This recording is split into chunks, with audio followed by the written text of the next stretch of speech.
So hi, one of the Good Noise podcasts. I'm Shane. I'm Glory. And we're here with Brett from Fernway. And we're gonna ask him some questions today about their upcoming album, Autocrave. So congrats on that, by the way. How do you feel about the response to the announcement so far? Thank you. I'm so unbelievably excited about this record coming out, and the response about the few singles that have come up before have been amazing. So I couldn't be happier with the direction that it's going in. Oh yeah, the album was sick. It rocks, yeah. Thank you so much. Of course. So is there any meaning behind the album title or cover art?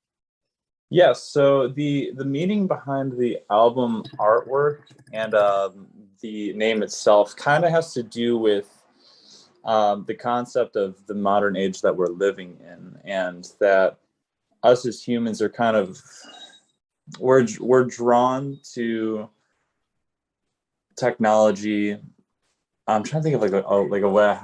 It's so weird like saying it in front of people because like in my mind like I have it all labeled out, but so the name has to do with humans' addiction to technology and how that is slowly becoming the most addictive thing on the planet, and how it's kind of just consumed our daily lives. Like we can't even go to sleep without like checking our phone like 5 minutes before we're going to bed, or we can't fall asleep without television. We can't even do anything. And especially the past 2 years with everything that happened, it's kind of driven us even closer and further into the rabbit hole of technology.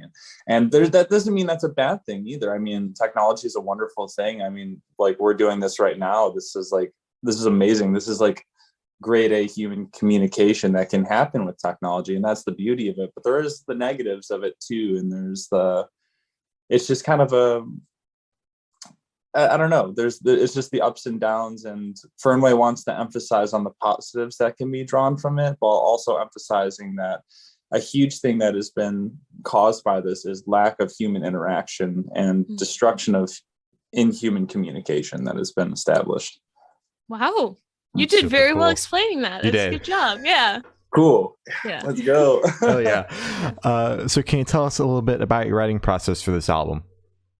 So the writing process for this album kind of had to happen really fast. So we as a band dropped an EP 2.5 years ago. It was called Welcome to the Ground. And so we had plans to tour off of that. We had plans to do a bunch of stuff for it. And then the world shut down, and we were like, so what do we do now? And we're like, okay, I guess we should just start writing. And we had just like a bunch of ideas. And for the first like couple weeks, we were first like month to 2 months, we were kind of like too worried to meet up, and until like some of us were like vaccinated, and like we were distancing ourselves properly. So we ended up actually writing most of it through voice memos. Yeah. Oh.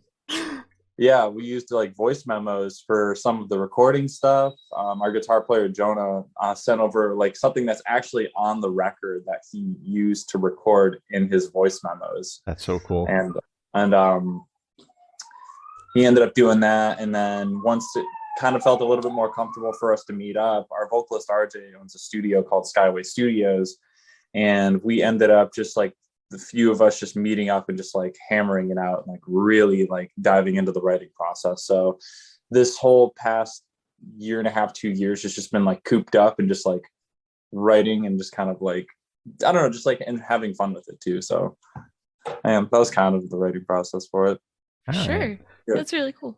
In terms of like, obviously you had to write this in the pandemic and everything. Was there like an adjustment for you guys, like going from writing in person to like writing through voice memos?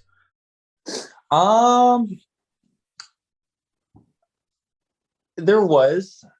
It was this. See, this is the thing that's kind of the beauty side of it, which kind of has to do with the good emphasis of the word autocrave.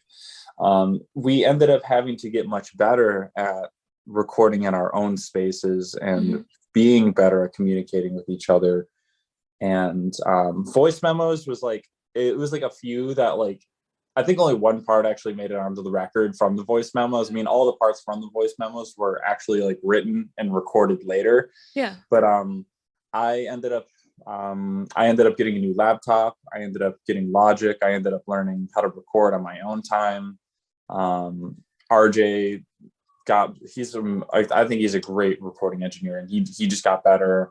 And the rest of us just kind of like really dove into like, how can we record on our own time to like make sure like everyone else can kind of like make their lives easier. So when we come together, it's all a finished and good thing, you know?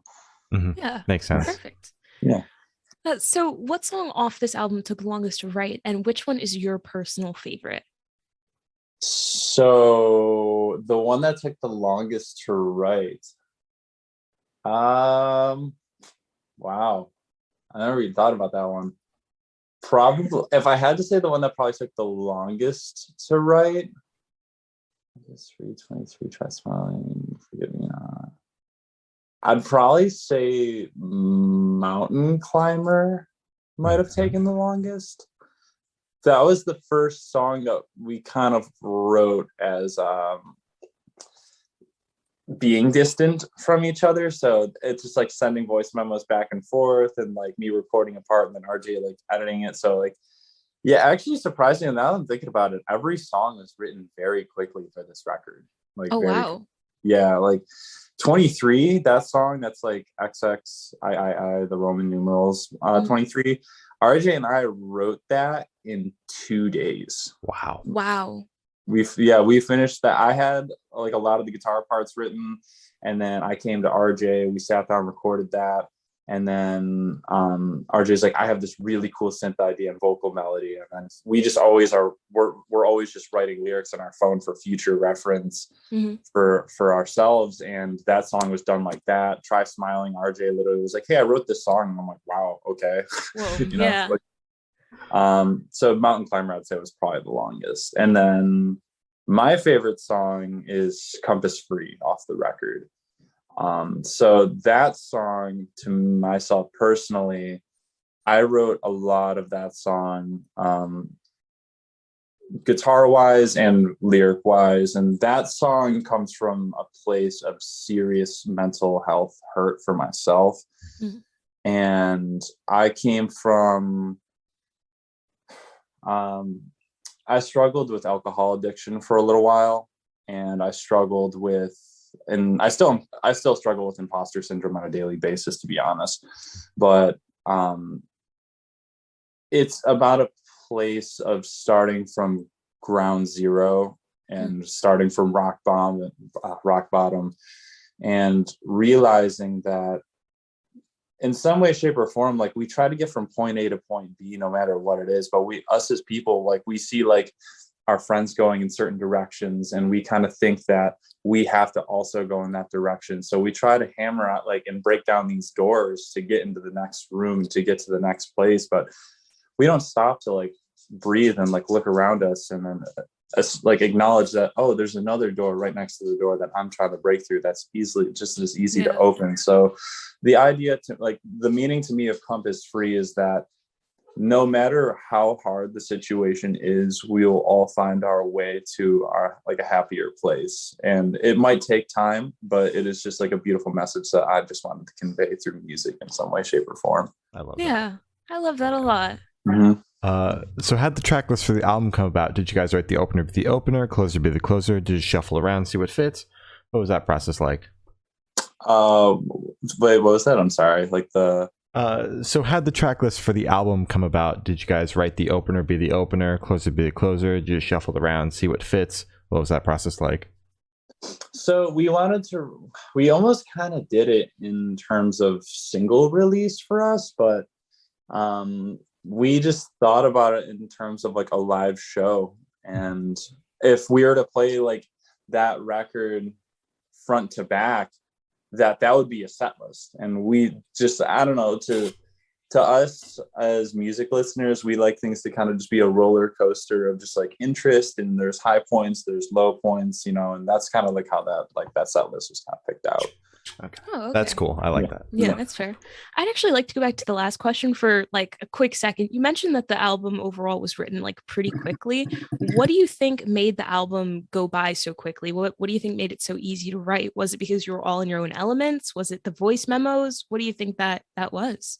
I think the thing that made it really quick for us was we we felt like we almost had to just start writing really quickly, because I know it's so hard to keep up in the modern age of music, where, you know, like we didn't even start like really hammering TikTok until like this like past like few months. Yeah. But we're seeing like bands that like we look up to and we listen to, and all these bands that have like millions of dollars, who are like, oh, like we dropped a record, but like now, oh well, we can't tour, so here's another full-length record for you. Like Bring Me the Horizon did that, and I love that band. And I was like, how are we supposed to keep up with these people? And it's like, well, we just got to write. Like we just need to like sit down and like really hammer out some ideas. And we always had like just like a bunch of ideas and a bunch of songs just kind of like on the back burner, that not like on the back burner in a bad way by any mean, but like songs that we have written, and then we're like, let's save this idea, and then when we're ready, let's sit down and like let's try and make this as beautiful as we can. And with a lot of us like sitting down and just writing, it's mainly like myself, RJ, and Jonah, who just come up with a bunch of ideas, and then we come together, and then we're like, oh, that's in the same key as this thing that I wrote, or oh, I could just shift this up a half step, and that complements that very nicely. So it was kind of just like a bunch of like a lot of us throwing things at the wall, and like a bunch of things just kind of sticking, which was kind of like really nice. And like Try Smiling was written in like a couple days. 23 was written in 2 days. Good Enough was written in probably like 2 or 3 days. Paperman, RJ just kind of like, he just wrote that in like a day and was like, hey, I wrote this thing and it's done. My God. Right. I was like, wow. Like I didn't even stop to think about this until you asked this. I'm like, wow, we actually wrote this record very quickly, and I'm happy with every song on it. Like I'm so happy. Hell yeah. You should be. My God. It's awesome that like you guys kind of felt like a sense of urgency like in the pandemic, because like most of the artists we talked to, obviously they were writing in the pandemic, because most of the albums we're talking about now were written then, but it's like the bands were kind of like, yeah, we finally had like a chance to kind of take our time, and like you guys were like, let's see how fucking fast we can write an album while we're all locked in our houses, and like that's crazy. Right. So where would you say your headspace is at while you were creating this record? The headspace has been a roller coaster, and it went, there's like moments where there's this moment of euphoric bliss where I can just like listen to a song that we're in the process of recording, and like I just audibly laugh because of how genuinely happy I am in the moment. Yeah. And then there's a moment when like recording Compass Free, like where I started just bawling my eyes out during the recording process because of how close that song is to me personally. Yeah. So for all of us too, I know like all of us have kind of had our own just roller coaster of endeavors that we've kind of just been going through. I know RJ kind of has a lot of his stuff he's been dealing with, and our guitar player Jonah's a travel nurse, so he's really like he'll go MIA for like a week, just like I need a breather. So like it's really like a good thing when we can come together, and like we just all like once a chorus or a verse comes together, like we just like look at each other and we just like start laughing because we're just like, wow, like this is awesome. Love that. So just a roller coaster is the word I could just use for it. All right. Oh, for sure. Yeah. So how do you recommend your fans to listen to this album for the first time? Should they do it in the car with friends, in the dark with headphones on? Is it a workout album, party album? What do you personally recommend? See, this is the thing that's kind of cool about it.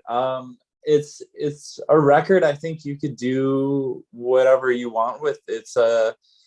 I'm a fan of the old fashioned, just like put in headphones and listen to it, or just listen to it in the car.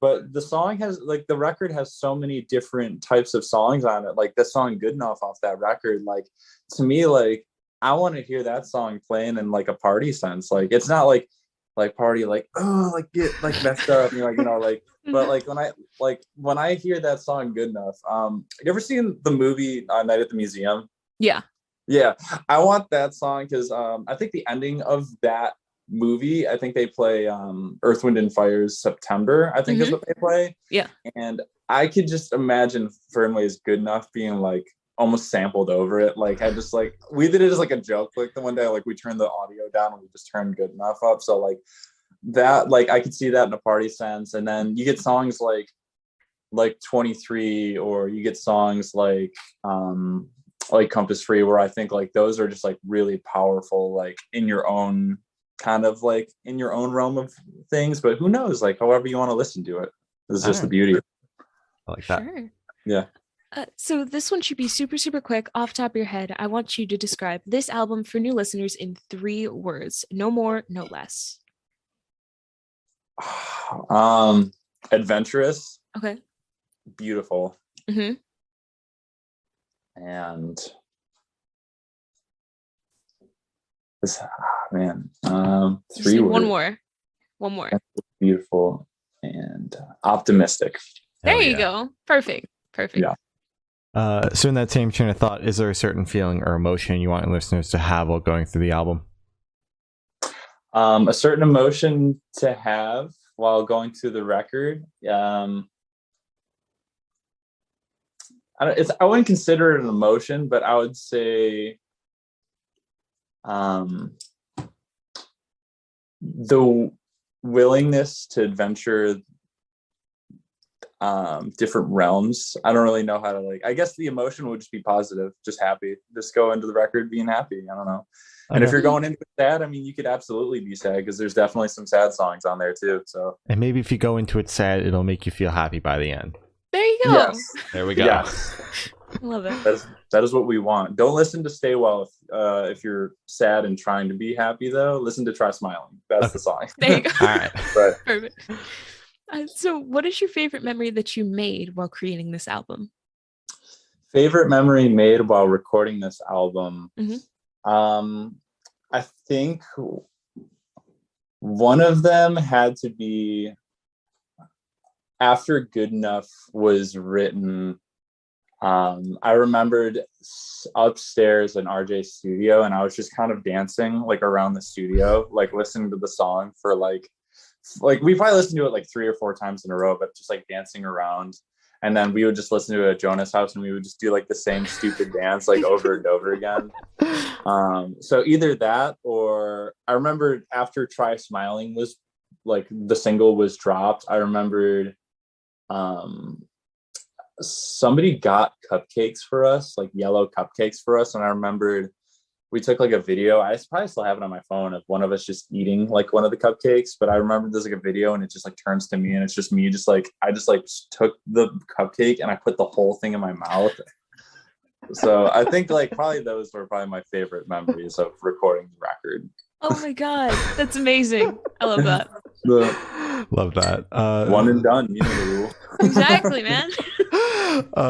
So picture this: you're on tour at a gas station for a rest stop. What is your snack of choice? Peanut butter banana Cliff Bar. Nice. Ooh, you had that locked and loaded. Mm-hmm. Yep, that is my go-to. Every time we stop at a gas station, I get a black coffee and a peanut butter banana Cliff Bar. Love Black coffee. Oh my God. Okay. It's okay. It's not as honestly like I used to hate black coffee, but somebody said, so I don't know where it came from. Like I said, I one day just decided to not to be like a snob either about coffee. One day somebody just like let me try theirs, and I was like, well, I actually don't hate this, because I drank coffee anyways.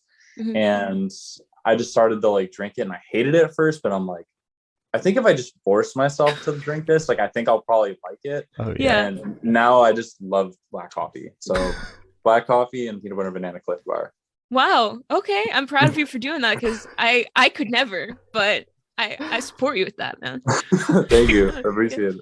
Mm-hmm. I always I'll do the joke when I'm at work. Like I'll put like black coffee inside of a glass of ice, and I'm like, I think this Pepsi tastes flat, and I'll have one of my friends try it, and they're like, oh, and I'm like, that's evil. You're a villain. I'll just like my sinister laugh. I'll just kind of be like I'm just laughing at this person struggling to like get the taste out of their mouth for the rest of the day.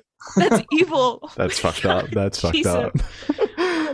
So on the topic of food, if the band was a dish, what dish would the band be?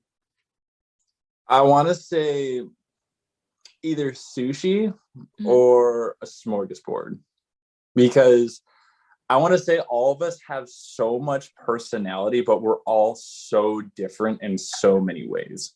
Mm-hmm. Like I feel like when you go out to get sushi, like with friends, and you get like a giant thing, it's like we're gonna get like 5 totally different kinds. So like that's kind of like where I imagine, because you get our bass player, who's like he's a professor, he's a jazz teacher, like he is a smarty pants. I love Alex. You get Jonah, who's travel nurse Jonah, but he's very much like into totally like out there crazy music, and he's so goofy and loves to hike and explore. You get me, where I'm like really into like hardcore music, and I like a lot of like metal and heavier stuff. And then Tanner still listens to, I don't know, like Tanner and RJ kind of listen. They're brothers, our drummer and our vocalist, so they kind of listen to some of the same stuff, but like we're all like so different in so many ways. So super.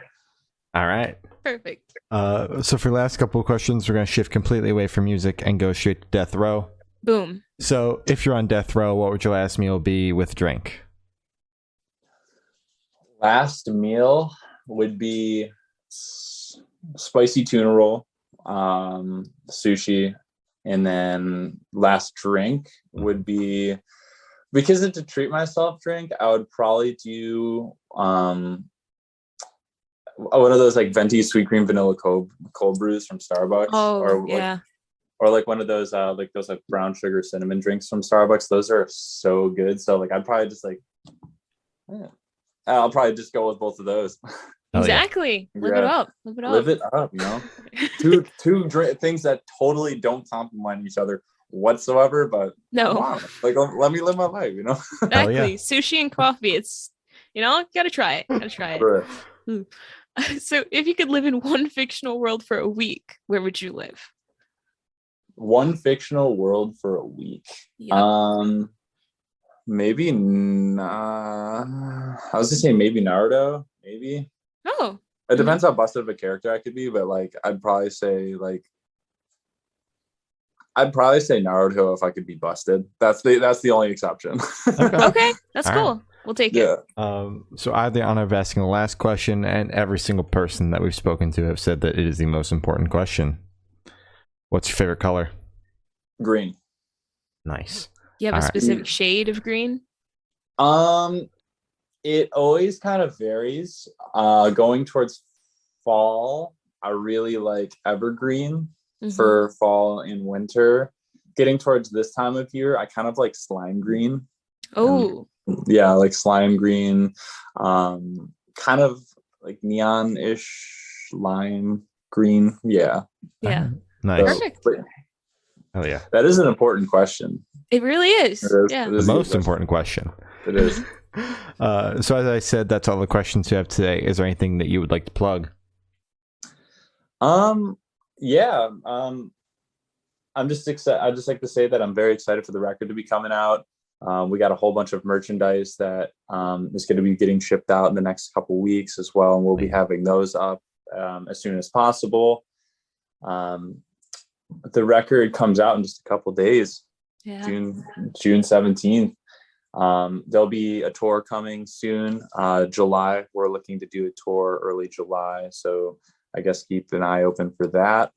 And yeah, that's kind of just about it for now. More tours to be announced in the future for sure as well. Wow. Yeah. Good. All right. Oh, well, thank you for now. This has been Brett from Fernway, and we have been the Good Noise Podcast.